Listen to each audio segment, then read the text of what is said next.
कांपते हृदय और बोझिल कदमों से रानी राजलक्ष्मी चंपा के पौधे के पास जाती है। पौधे के पास जाकर जब रानी ने अपने हाथ बढ़ाकर चंपा के पौधे के तने को छुआ और उसे प्यार से सहलाया तो पौधे के स्पर्श से रानी को असीम आनंद मिला, जैसे वह अपनी औलाद को सहला रही हो। तभी चंपा के पौधे से रुंधी हुई आवाज आई, भैया बांस। बांस ने कहा, बहन चंपा तुम रो रही हो। चंपा ने कहा, हाँ भैया, रुका ही नहीं गया, क्योंकि आज हमारी माँ मेरे फूल लेने आई हैं। उनके प्यार भरे प्रथम स्पर्श से मैं आनंदित हो गई, इसलिए मेरा हृदय भावुक हो गया। माँ शब्द सुनते ही रानी राजलक्ष्मी भी भावुक हो उठी। तभी चंपा के पौधे से आवाज आई, बांस भैया, आप मुझे आदेश दे कि अब मैं क्या करूं। मेरी तो इच्छा हो रही है कि मैं अपनी माँ के चरणों में अपने सारे फूल समर्पित कर दूं। इस पर सभी बांस के पौधों से एक साथ आवाज आई, हाँ बहन चंपा, तुम बिल्कुल सही हो। तुम्हारा दिल जो कह रहा है वही करो। माँ के चरणों में तो स्वर्ग है। इस आवाज के साथ ही चंपा के पौधे की सारी डालियां झुककर रानी राजलक्ष्मी के चरणों को छूकर उनके चारों ओर फैल गईं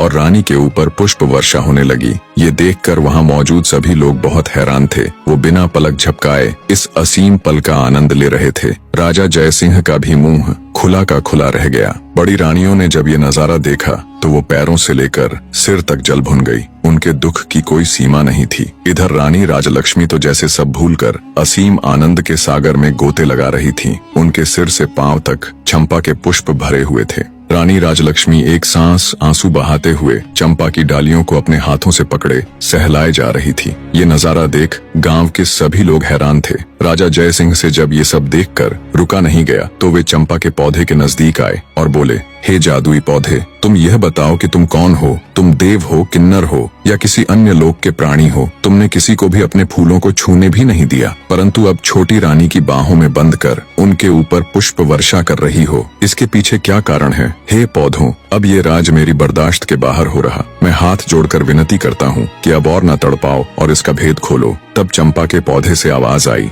हे राजन, मैं और यह 6 बांस के पेड़ आपकी और छोटी रानी राजलक्ष्मी की ही संतान है। हम 7 भाई बहनों का जन्म एक साथ ही हुआ था। हमारे जन्म के समय हमारी माँ बहुत अधिक पीड़ा में थी। तब हमारी माँ ने आपकी पटरानी और इस राज्य की महारानी से अपनी सहायता करने के लिए निवेदन किया। तब पटरानी ने साजिश करते हुए हमारी माँ को दीवार के सहारे खड़ी हो जाने के लिए कहा, ताकि जब हमारा जन्म हो तब हम ऊंचाई से गिरकर मृत्यु को प्राप्त हो जाए। पर महाराज, ईश्वर की कृपा से हम 7 का जन्म उसी अवस्था में बिल्कुल ठीक ठाक हो गया। पर हमारी माँ दर्द के कारण हमें जन्म देते ही बेहोश हो गई। उनकी बेहोशी का फायदा उठाते हुए बड़ी रानी ने एक दाई को बुलाया और उसे पैसों का लालच देकर हमें मारकर जंगल में जमीन में दबाने के लिए कहा। कहानी का अंतिम भाग भी आज रात तक आ जाएगा।